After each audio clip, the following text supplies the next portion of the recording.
pumasok pala si Ken sa grupo?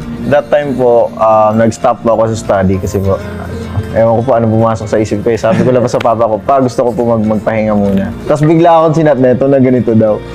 Sobrang na-intriga ako sa, ayun nga, may gagawin daw grupo ganito. So ayun, yung sinabihan ko lang po talaga, yung lola ko lang po yung nakakaalam. Tapos wala ding pera, wala ding pera doon. Sabi ko, paano ba to? Si Josh yung sumagot muna ng plane ticket ko para makapunta dito.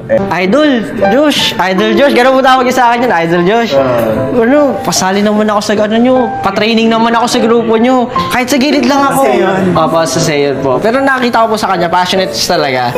Kaya nung kami po, naghahanap din po kami ng mga members sa SB19, kinontak ko po siya kasi naalala ko po siya, si Ken. Ayun. Mating tong opportunity na minessage nga ako ni Josh.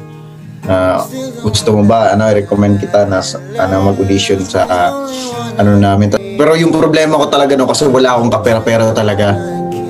Wala akong kapera-pera. Pero nung time na yon, yung umano ng plane ticket ko si Josh talaga yung umano ng plane ticket. Grabe si Josh.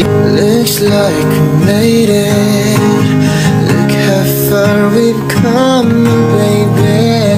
We made it take the long way. Nakita po ako ni Ken dito eh. Kasi ko lang siya. There someday they say I've been. Thankful ako kasi kung hindi sumama si Ken sa amin, malamang hindi naging lima SB19. We're still together, still going strong.